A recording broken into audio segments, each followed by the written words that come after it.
नमस्कार दोस्तों। जब किसी के साथ कुछ बुरा होता है, हम कहते हैं कि उसको उसके कर्मों का दंड मिल रहा है।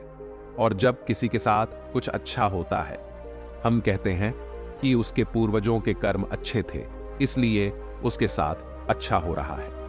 अब यह सोने की बात है कि यदि हमें इस जन्म में पूर्वजों के कर्मों के लिए दुख झेलना है, तो भगवान ने ऐसी एक प्रणाली क्यों बनाई?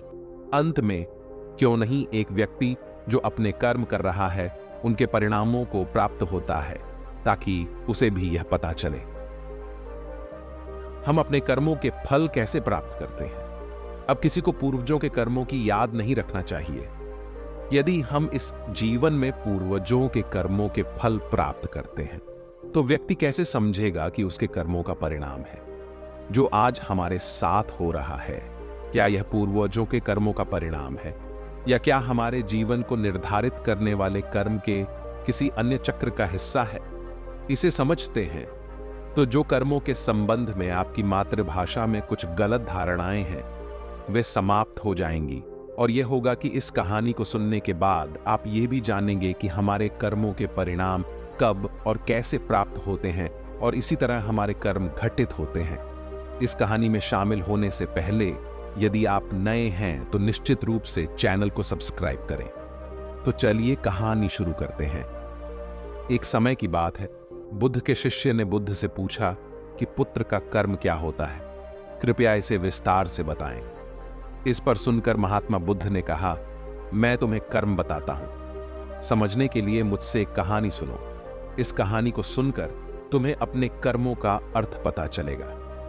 इसके बाद बुद्ध ने यह कहते हुए कहानी शुरू की कि एक राजा एक राज्य में शासन करता था। एक दिन राजा ने यह निर्णय किया कि आज मैं अपने राज्य की यात्रा के लिए जाऊंगा। जब मैं भारत के लोगों के बीच जाऊंगा, तो उसन के मंत्री को साथ लेकर अपनी रथ पर बैठकर अपने राज्य की बाजारों में घूमने निकला। राजा अपने राज्य की खुशी और समृद्धि को देखकर अपने मंत्री से ऐसे ही बातें करते हुए बहुत चिंतित हो जाता है। राजा की नजर एक दुकानदार पर पड़ती है। दुकानदार की ओर ध्यानपूर्वक देखने के बाद राजा अपने मंत्री से कहता है, मंत्री, मुझे नहीं पता क्यों मेरी मां को यह अचानक विचार आया कि मैं इस दुकानदार को एक चमकीली सजा दूं। इसके बाद इस मामले को पूरी तरह भूला गया और उनके बीच एक और मुद्दे पर चर्चा शुरू हो गई।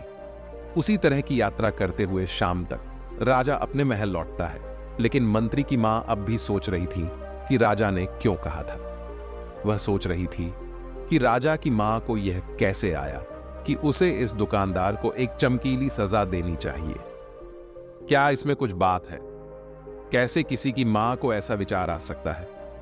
इस विचार के कारण मंत्री ने वह पूरी रात सो नहीं पाई, और जैसे ही सुबह आई, वह उसे बाजार की ओर ले जाता है, जहां उसने दुकानदार की दुकान का पता किया।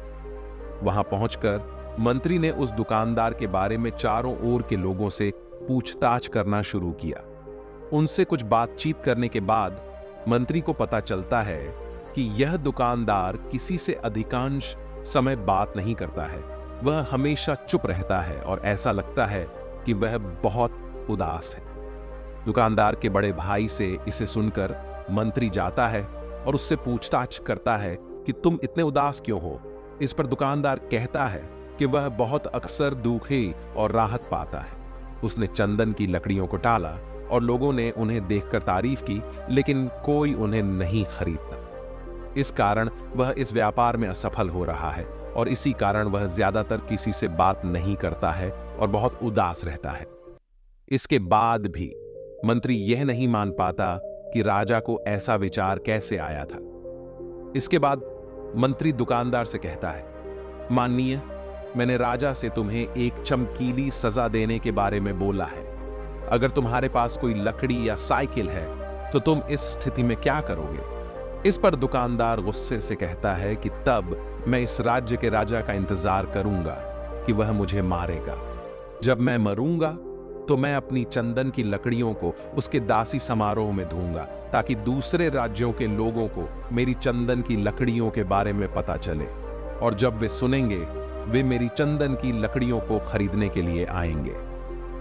मंत्री ने समझ लिया कि राजा की मां के मन में यह आवेश इसलिए उत्पन्न हुआ था क्योंकि दुकानदार ने राजा को दंग से छोड़ने का विचार किया था। उसने दुकानदार से कुछ चंदन की खरीदने के बाद उसे कुछ सिक्के दिए, जिससे दुकानदार हैरान हो जाता है। इसके बाद मंत्री राजमहल लौटकर राजा के सामने आता है और कहता है, राजा, तुमने दुकानदार को एक चमकीली सजा देने की बात की थी। वह तुम्हें इन चंदन की लकड़ियों को उपहार के रूप में भेज रहा है। इसके बाद राजा ने लकड़ियों की जांच की। वह उनके पास गया और उन्हें सूंघने लगा। उन्हें उनकी महक बहुत पसंद आई, जिससे राजा को उनकी खुशबू में चूर हो गई। उसे वह खुशबू बहुत पसंद आई। इसके कारण राजा बहुत उत्साहित हो गया और उसने कुछ सोने को मंत्री को दिया और कहा कि तुम इसे उस दुकानदार को दो और कहो कि जब राजमहल में चंदन की लकड़ियों की जरूरत होगी तो हम उनकी दुकान से लकड़ियों को खरीदेंगे। मंत्री ने सोने का मुद्रा लेकर महल छोड़ा। एक आश्चर्यचकित मंत्री खुश था कि अब राजा की मां की भावनाओं का पूरा बुरा हो गया है। अब वह कभी भी दुकानदार को चमकीली सजा देने का विचार नहीं करेगी। और इसकी सोचते हुए मंत्री दुकानदार की दुकान को सोते हुए पहुंचता है और उसे सोने के सिक्के देकर कहता है कि राजा ने ये तुम्हें उपहार में भेजे हैं। उन्हें तुम्हारी चंदन की लकड़ियां पसंद आई है और मैं यह सोना तुम्हें दे रहा हूं। मंत्री खुश होकर महल के साथ निकलता है। उसने सोचा कि अब राजा की मां कभी भी दुकानदार को चमकीली सजा देने का विचार नहीं करेगी। इस कहानी के बाद तथागत बुद्ध ने अपने शिष्यों से कहा कि अब तुम मुझसे बताओ कर्म क्या है। इस पर एक शिष्य ने कहा, कर्म विचार है। कोई ने कहा कर्म भावना है। कोई ने कहा कर्म है जो हम करते हैं। इस पर गौतम बुद्ध ने कहा कि हमारे विचार ही हमारे कर्म होते हैं। जो भी विचार हमें आते हैं हम उनके अनुसार कार्रवाई करेंगे। जब एक व्यक्ति किसी कार्रवाई करता है हमें उसके कर्मों का परिणाम मिलता है, लेकिन हम हमेशा अनुमान नहीं लगा सकते कि वह क्रिया उसके विचारों के परिणाम है। बुद्ध ने यह भी बताया कि सोचने की प्रक्रिया ही हमारे कर्म होते हैं। जो सोच आती है हम उसके अनुसार कार्रवाई करते हैं। जब एक व्यक्ति किसी क्रिया को करता है हमें उसके कर्मों का परिणाम दिखाई देता है, लेकिन हम हमेशा नहीं जांच सकते कि उसके कर्मों का कारण उसके विचारों में है। किसी क्रिया को करने से पहले उसके मन में कर्म होते हैं। वह कुछ करने की सोचता है और फिर उसे करता है। हम अक्सर कार्रवाई करने के बाद ही उस कार्रवाई को भौतिक रूप से मूल्यांकन करते हैं। हम कभी नहीं चेक करते कि हमारी सोच कार्रवाई के पहले ही कारण है। जब हम कुछ करते हैं हम अक्सर उस क्रिया की भौतिकीकृत परीक्षा करते हैं, लेकिन हम हमारे विचारों की जांच नहीं करते कि क्या हमारे विचार कर्म की जननी है।